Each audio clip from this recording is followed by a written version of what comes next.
Good morning, everyone. Thank you for joining us for the July GATE Equity webinar, where we will be exploring setting up teams for success. This video is being recorded, and the video will be posted with captions later this month.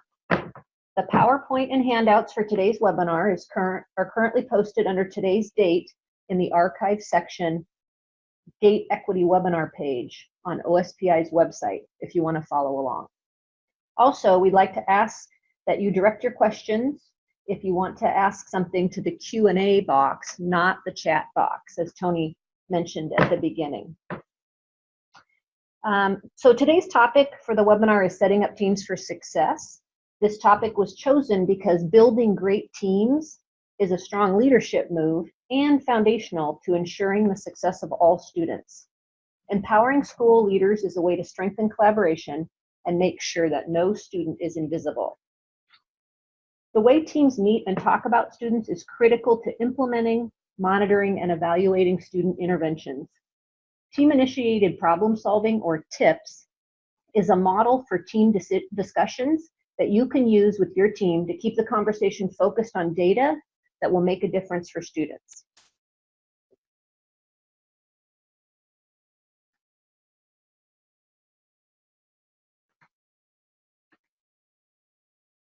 I'm your host today, Dixie Grunenfelder, still trying to figure out the controls here. I'm the director of K12 System Supports, and I'm joined by Susan Canaga. Hey, Dixie. Hello, everyone. The OSSI director for data. Susan and I, along with Laura Moore at the helm of the Q&A, will be facilitating the webinar today. Kathy is on vacation, but will return next month. So briefly, Susan and I, along with a team of OSPI and school and district leaders from across the state, attended a TIPS training of trainers session facilitated by Ann Todd from the University of Oregon a couple months ago. And Ann has since retired, but much of the information we're sharing with you today comes directly from her and what we learned in the TOT session. We've had the opportunity to try some of the TIPS strategies in our OSPI work and are excited to share the valuable tool with you. Keep in mind that this webinar presentation is an overview of TIPS, and the handout that we've provided gives you a little bit more detail, and we'll provide you with some more resources at the end of the webinar. However, a full day team training is optimal to really get in and cover this material and learn it. And we'll be assessing your interest level in further training at the conclusion of the webinar. So let's go ahead and get started. Oh, how do I do that? We're in slideshow mode. Maybe I need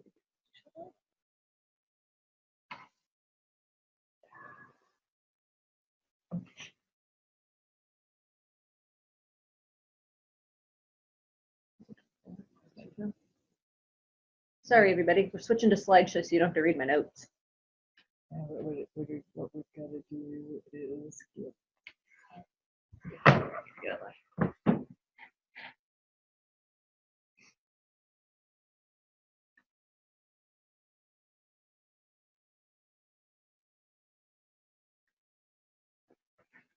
there we go. My trusty assistant, Susan. Thank you, Susan. All right. Let's go ahead and just start quickly with some foundational information.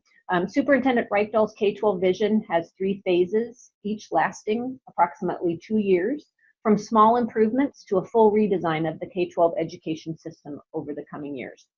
As you can see highlighted in the red box on top, one of his priority areas is the use of data at all levels of the system to close the opportunity gap.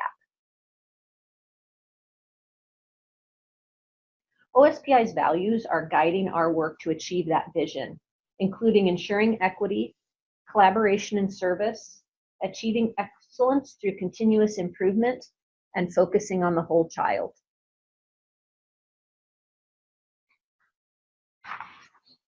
Our values have led us to create a new redesigned report card, which will be combining the best features of what you all might have been familiar with, the equity analytic tool, with the report card and the accountability data. Our new system is in transition, but when it's complete, it will help you get the most meaningful displays of this high leverage measures for strategic planning and system evaluation.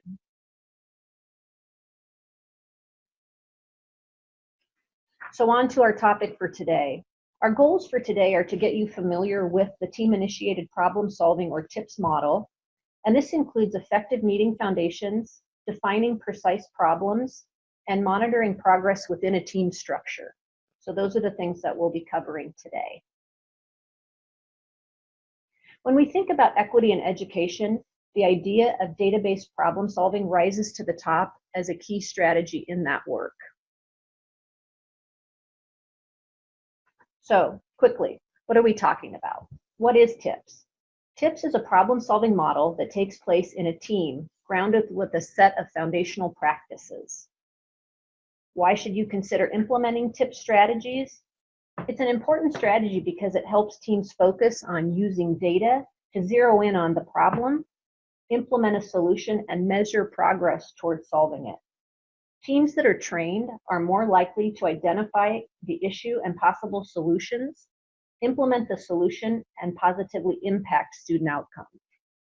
And how can you benefit from the TIPS model? Again, today is intended to provide you with an overview. To truly implement TIPS, we would again encourage you to think about a full day of training, and always think about this information as being adaptable to fit your context. There's lots of tools and resources that we'll talk about that can be built into your existing system. So what's displayed on your screen now is really the graphic, just overview picture of team-initiated problem-solving model. And this is what we'll go through today in an overview of each of those settings. So big ideas from that graphic are these three things: meeting foundations, identification of problems and planning, and then the evaluation and decision making.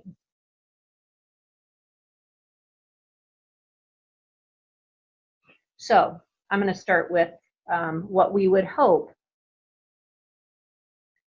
This graphic depicts the ideal problem-solving process happening at a team meeting. We identify a problem and we quickly solve it. However, for many teams, this is often what happens. We start late, we don't have an agenda, the AV equipment needs to get set up, someone walks in late, we're talking about something that happened in the office this morning, and oops, we ran out of time. Never getting to the problems that we discussed last time, the progress we're making in those, identification of new issues or problems. So when we think about using people's very valuable time in an efficient, effective manner, the way we run our meetings and what we are able to accomplish is really critical. Now, you may be thinking that working in a team is easy and that effective group problem solving is something that we're born with. However, we know that teams function much better if they actually get training, even though it's our best intentions to get in and be very effective. We see untrained teams have a harder time defining the problems and generating solutions. On the other hand, trained teams are much more effective at defining problems with precision, identifying prevention-focused solutions. They are effective in zeroing in on a minimum number of solutions that are better aligned to the actual problem. And we actually see greater success in accurately identifying the timelines and the fidelity measures that are necessary to see outcomes. So I guess in a nutshell, team training is important. Here's another graph I'd like to show you. So we have this graphic where a team was assessed on their perception of their efficiency across several measures, including defining problems, finding goals, action planning, fidelity documentation, and outcome measures before they took a TIPS training, and then after they took a TIPS training. So as you can imagine, a team's perception of their ability across these key areas is critical to really underpinning the success of that team in problem solving. Now, included in your handout that was attached or was included in today's webinar materials is a handout on a fidelity checklist that can be used to assess your team across these various areas. And it's recommended to check in on these measures and do this type of assessment 2 to 3 times a year to see how people are feeling. and then that would help you zero in on things that you could discuss or get further training in. So we're going to try to very briefly, and if it doesn't work, we'll make sure you get the link, connect to a video on what a tips run meeting might look like. So I'm going to try to do that. Hang on. Where would you put it? Did he cue it up? This video is on the tips training website under team meeting videos, and there's a whole set of videos here that cover different meetings covering different topics, and the one we've chosen today to talk about is a team using tips as a tier 1 coordination meeting.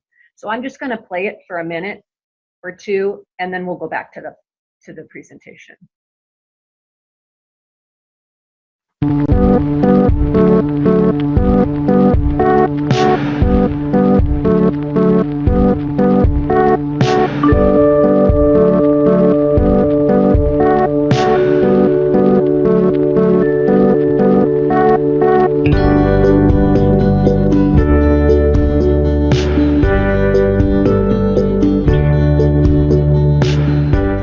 It's 3 o'clock. It's 3 o'clock, so let's get going, everybody. All right?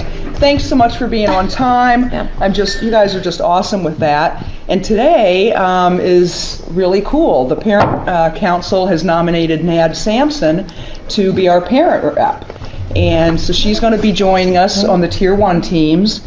And that provides us with an opportunity to kind of review our team purpose and our agreements, our decision guidelines of how we run business, and we do that for every one of our teams in our school, which is pretty neat.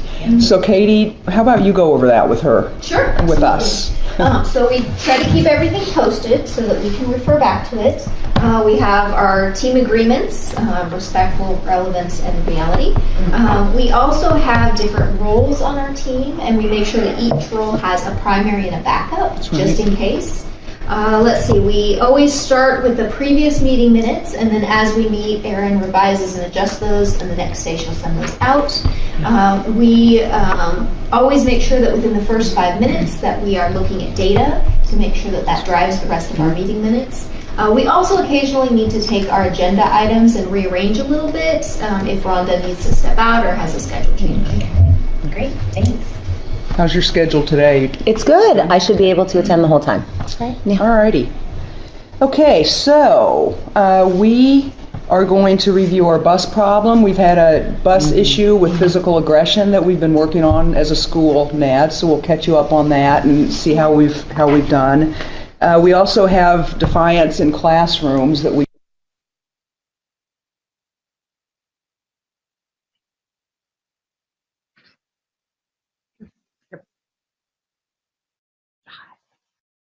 Susan's going to correct me. So the video goes on to walk through the teams looking at data, identifying of a problem. Well, first they progress monitor their success at addressing the problem that was identified at the last meeting, and then they go on to look at data. So that just gives you a snippet of the type of video resources that are available to take a look at. But there's many things that were embedded in that video.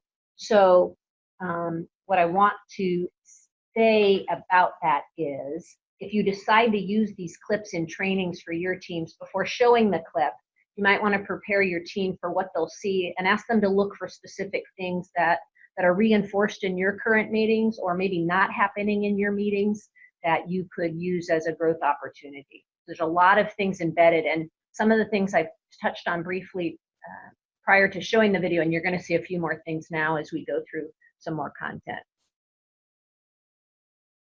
So I'm going to go through the general flow of that meeting that you just saw and finish what you would have seen if we watched the rest of it. So the meeting was called to order on time.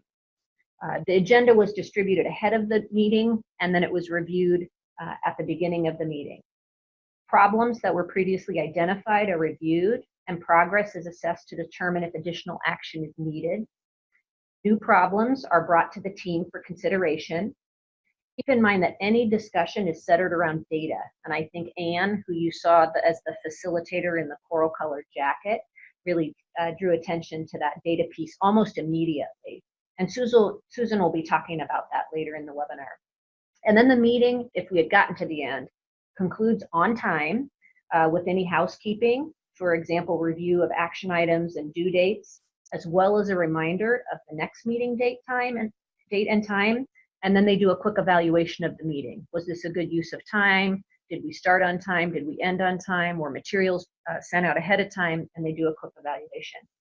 In the handout that we've provided, there's some meeting minute forms included on page 3 and 4 that you can take a look at. I will say in our use of tips in our team here at OSPI, we have taken those templates and really modified them to fit our team. So there's a lot of information in there that might not be useful to the team that you're specifically going to be working with. So initially we came back and implemented as is, and as we went through, we realized there was a lot more complexity in the template that wasn't relevant to our group. So I suggest that you take a look at those templates. Great information, but make sure that you contextualize them to your own use. I'm going to talk a little bit more about meeting foundations, and maybe you're finding this as review, which is great. Kudos to you if you're doing a lot of these things already, and it should help you focus in on keep doing these things. And if not, it gives you an opportunity to reframe a little bit in your teaming meetings. So I'm going to talk about the characteristics of effective meetings now. Beyond the flow of the meeting, there's some things that help make an effective team meeting, and they're outlined here. As far as predictability, the things that really resonate for me is the meeting starts on time. And the purpose of the meeting and the goal of the team is well established. There's acknowledgement of the phases of the meeting, getting started, visiting past goals and the progress on those, addressing new problems, and closing. There's a predictable flow. There's defined roles for each team member, and data and decisions are visible. We didn't get to see it in the video, but the data is displayed on the wall. It's handed out. It's posted after the meeting. It's all transparent and visible for everyone. The other thing that comes up is the consistency. There's comfort in knowing what is, and using a meeting minute template and establishing that process and protocol and problem-solving routine allows members to move beyond the confusion of what's going to happen and really focus on the problem solving. So it really clears the air for that.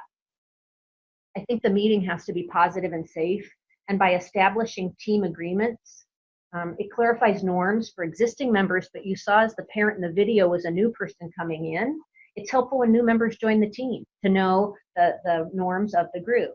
And they quickly ran through in the video. Their norms were respect, relevance, and reality. Those things are specific concepts that you can set within your own teams. And in respect, in their example, there were things like starting and ending on time, avoiding side conversations when the meeting's happening, completing assigned tasks on time. All those things can be defined. And last thing is accountability. When we think about people's very valuable time, it's really talking about not only implementing with Fidelity and with a focus on improving student outcomes, it's evaluating the team meetings themselves. Are they effective use of time? If not, what needs to change, or what can we modify so that they are more effective? So I'm going to really quickly run through, Anne mentioned these, the key roles within the team. There's a sample roles and responsibility handout included in your packet. I think it's page 10. But just a reminder that these key roles should be defined for any team. And facilitator, minute taker, data analyst, and team member are all critical, and they all should have a backup in case one of these people can't show up. One lesson learned that we had is when we went to the TOT, they said that these kind of things can be rotated, so everyone gets an opportunity to be facilitator, minute taker, data analyst, team member. something we learned is if you rotate too much, people get confused about what role they're playing, and it creates a little bit of confusion. So that's just something that we've learned, is it's definitely nice to have folks have an opportunity to be these different roles and participate in a different way in the meeting, but don't rotate the roles too much. And remember, have the primary identified and then the backup identified. One thing I think we added, I'm looking at Laura, we also added the role of setup. So we had someone that made sure that just the room was set up, and that things that AV was set up, and everything was ready to go in that respect. So we added one role, but these are the 4 key that you should think about.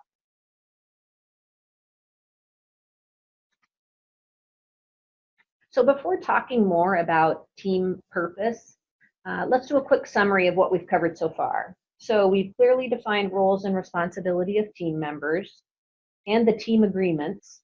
A couple other key strategies to consider when you're setting up your meeting is to set up your meeting schedule for the year and attend to those logistics. So that's that extra role that we added. All of this work in the front end will help your team stay focused and will prevent the team from getting off track, kind of like the wandering dot that we saw when we were trying to problem solve.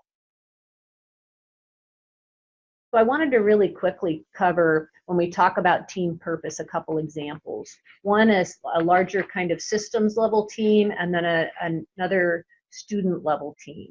So the team that's displayed here now is a tier 1 team, and I think of this as a systems level team. And it illustrates the systematic focus with coordination of school-wide supports. They monitor overall school goals, and they communicate across other school teams. So this would be the purpose of a system-wide team. And the purpose of your groups will be identified within the context you're working, but here's an example. And then when we get more detail, when we get down into like an individualized support team, the purpose might look much different. For example, we see things like individualized student data collection and support planning, monitoring student level progress, reporting to the tier 3 coordination team. Spelling all this out ahead of time keeps, again, the group focused on what is it we do and what don't we do. So people stay in their lanes. So I'm going to pause for a minute for questions before I turn it over to Susan to walk us through the second and third part of the team-initiated problem-solving framework. Looking at Laura to see if there's any questions coming in. Nope. Okay, I'm going to go ahead and turn it over to Susan. Thank you, Dixie.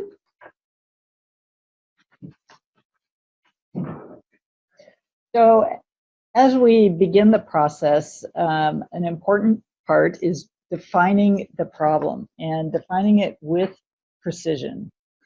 And so we can see that in the cycle of team-initiated problem solving in the model, identifying the problem with precision is an important step.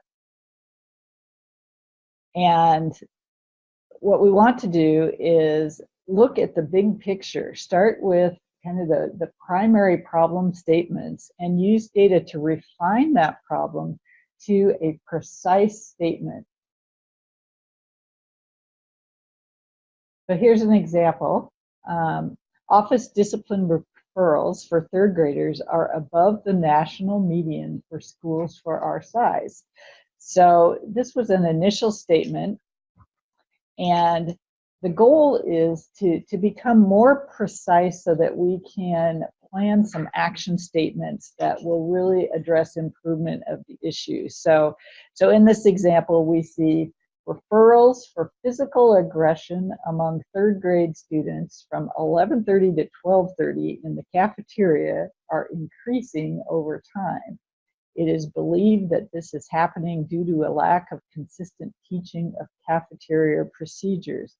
And so what they have done from moving from that initial statement to the precise statement is examine data and perhaps done a little more investigative work to as well in expanding upon the data to get to specific that can have some concrete action. We want to avoid making inferences and assumptions and having a precise problem that actions can be worked upon.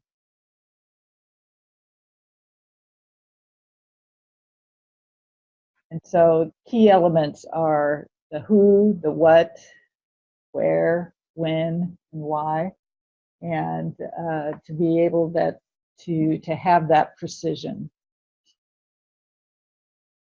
When in the TIPS training course, there is an opportunity to really work together as a team to create these precision statements and see in the work of your team that how they can be improved and how you might get better outcomes with a more precise statement.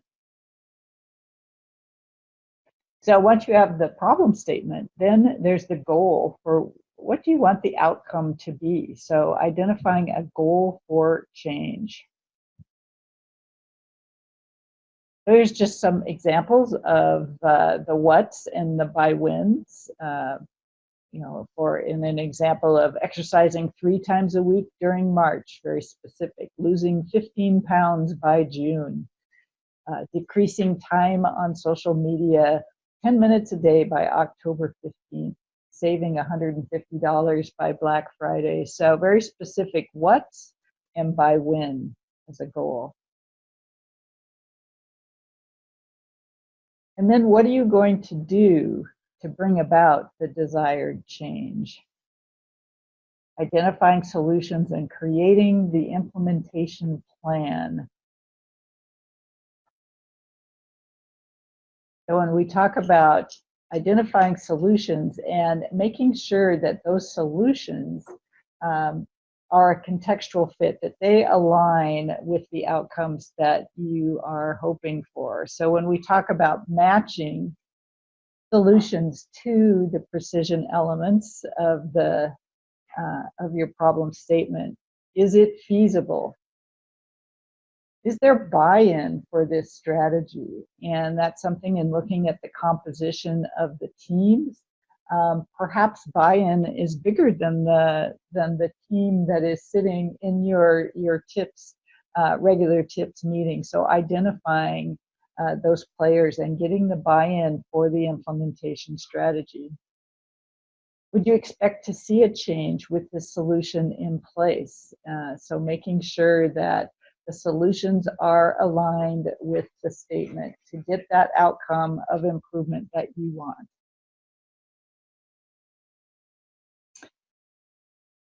And so in developing the action plan, what are you going to do? Who's going to do it and by when? And then implementing the solution with high integrity.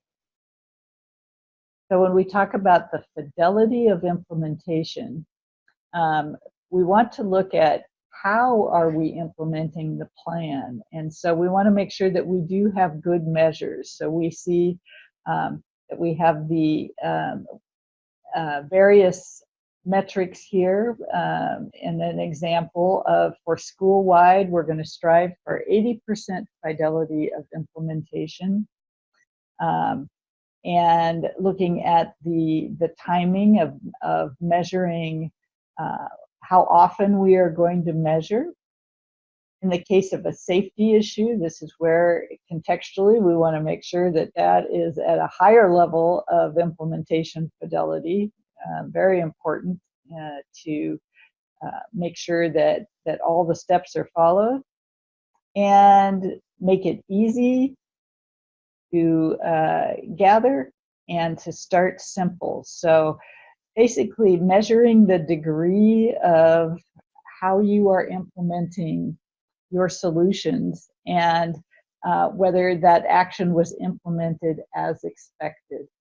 And this is again is a part of that cycle where without fidelity of implementation, the chances of you achieving the goals that you want are lower. And as you go through this, we may need to examine why there was some difficulty in implementation, make adjustments and either fix the implementation or maybe evaluate some of those solutions that were put into place that may have been difficult to do. So that's a part of monitoring the impact of the solution and comparing against a goal. So in this example here, it is measuring, did we do what we said we would do? And this is an example of a protocol that can be used in the TIP training, where it's simply a chart on the wall and people are able to mark where they feel how the instruction was delivered.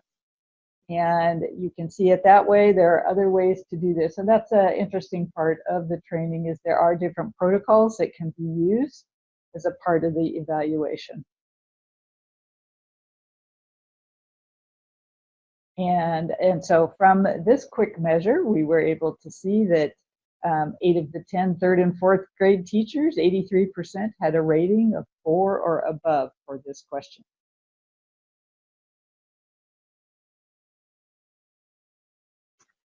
And having done that monitoring of the impact, then there needs to be an evaluation of how did it work? And so determining the data that will be reviewed, when that data is needed, what reports are needed, and who generates the reports are important in creating your measures of determining the impact of the solution. And so that data must tie to the goal. And as Dixie mentioned earlier, when you determine your roles and who might be able to function as the data analyst, and whether that person needs some additional professional development in order to perform that role, or maybe you have those resources already. But it's an important aspect to make sure that you do have the data that is needed and that you have expertise on your team that knows how to interpret them and explain them.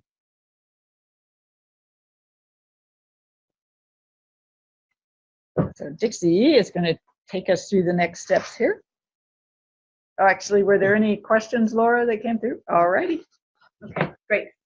So again, this is just an overview of the TIPS model, looking at those meeting foundations and then that cycle of data use that Susan just went over with you.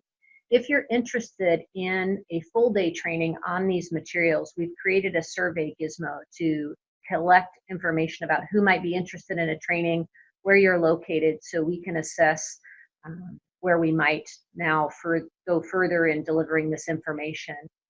Susan and I and that team of folks went through the training of trainers, so we have folks that are available and a lot of materials to share in a one-on-one full day training with teams of people in schools. So if you have an opportunity, take that survey and let us know if you're interested in further training.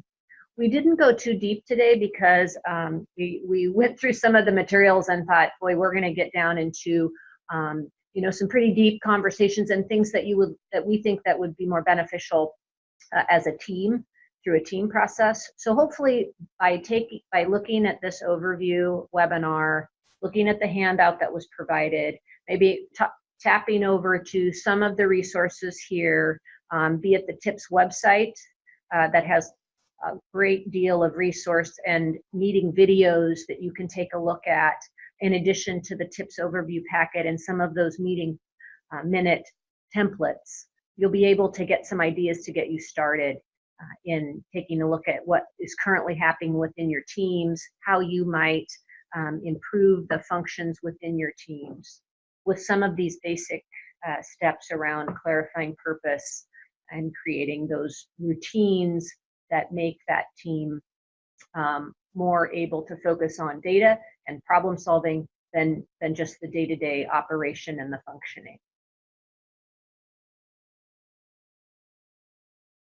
So I'd like to take a minute to just pause and ask you to type in the chat box one learning or takeaway that you were able to glean from the presentation today. And we want to take an opportunity to learn together and see what resonated with the folks online today. So I'm going to pause a minute and let folks type in the chat box a takeaway that you've gained today.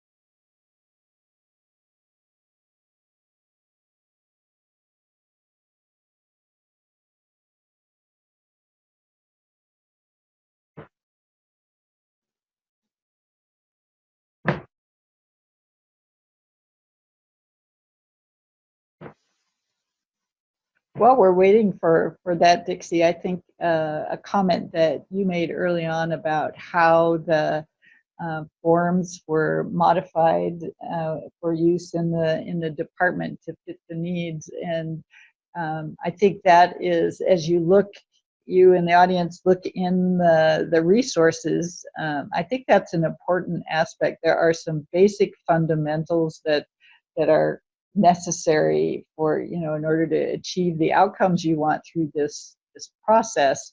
However, in working with your team, being able to adjust it to meet the needs and the environment of each team is important as well for your own success. So, and I think was a benefit of doing the TIPS training as a team, to be able to really talk about how we would implement it, and also get that buy-in to use it.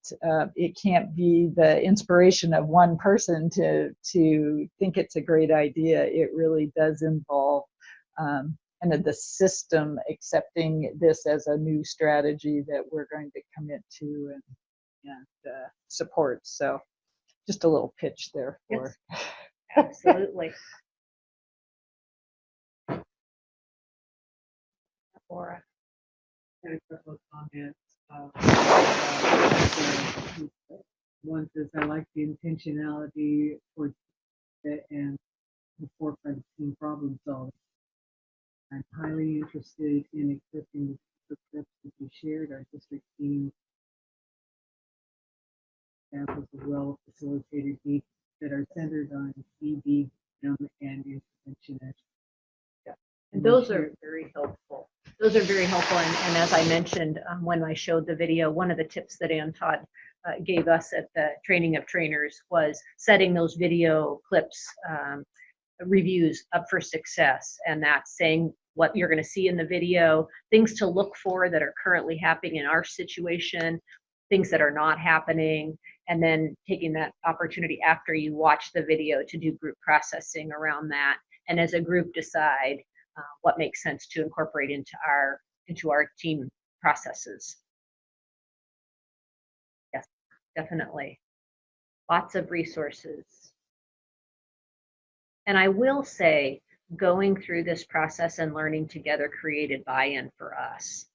So we went to the training, we came back, but we created as an opportunity to learn together. And what's been exciting is now I've started to see some of these protocols and practices happening in other meetings outside of the core section meeting that we have. So it becomes the habit and the way you do business.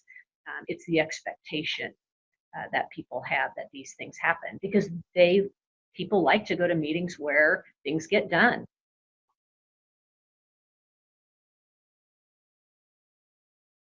We also include an evaluation of our webinars, and that will be included at the end of the webinar. We will get a list of who participated today, and Laura will send out an email with all the links to things we talked about today, just as a one-stop shop for you. And in that will be a gate evaluation link, so you can tell us how we did and things that would help improve in future webinars. We'd love your feedback. I wanted to share one upcoming event. I know it seems far away, but November is going to be here before we know it. In November, on the 5th and 6th, is our very first Washington MTSS conference. We're super excited. Kelsey Schmitz and a team at OSPI are working to pull together this conference. It's going to be awesome. Space will be limited, and I am assuming it will fill up fast. So be on the lookout for that. When I said location to be determined, it looks like it'll be somewhere in the SeaTac area, just finalizing that contract. But this will be a great opportunity to learn more about not just tips, I think that will be on the agenda, but many resources and presentations from schools, school teams, and districts that are implementing a multi-tier system of support across the various levels. That in mind, and also keep in mind that next month's GATE webinar will be on the book Why We Drop Out. We have the authors Deborah Feldman, Anthony Smith, and I'm not sure if Barbara Waxman will join us or not, but they will be our guest presenters next month on August 8th from 10 to 11. They did an orals history project with a group of students who had dropped out, and they went through a process of asking these students, these young people, their experience in the K12 education system, starting in elementary school through middle school and high school, and captured their experience. And this book tells their narrative stories, but also then breaks it down into some theme areas where the researchers were able to identify some shared areas of things that these young people ran into, some barriers, some things that really helped them along the way. And it's a pretty powerful book. If you haven't had a chance to read it yet, I would encourage you to do so. We've done it as a book study here at OSPI and have been sharing it through the GATE system for the last couple months now. And this will be a nice opportunity for you to get an overview of this and ask questions of the researchers themselves. So I hope you can join us. Mark your calendars. And that's it for us today. Just a reminder, this webinar will be recorded and posted on the GATE website, and we will be emailing out any links, surveys, resources that we've talked about today in an email that Laura will get out in the next couple days. Any last questions, Laura? Looks good. I know we're ending early, but hope you enjoyed today and look forward to hearing you, talking at you next month. Bye-bye.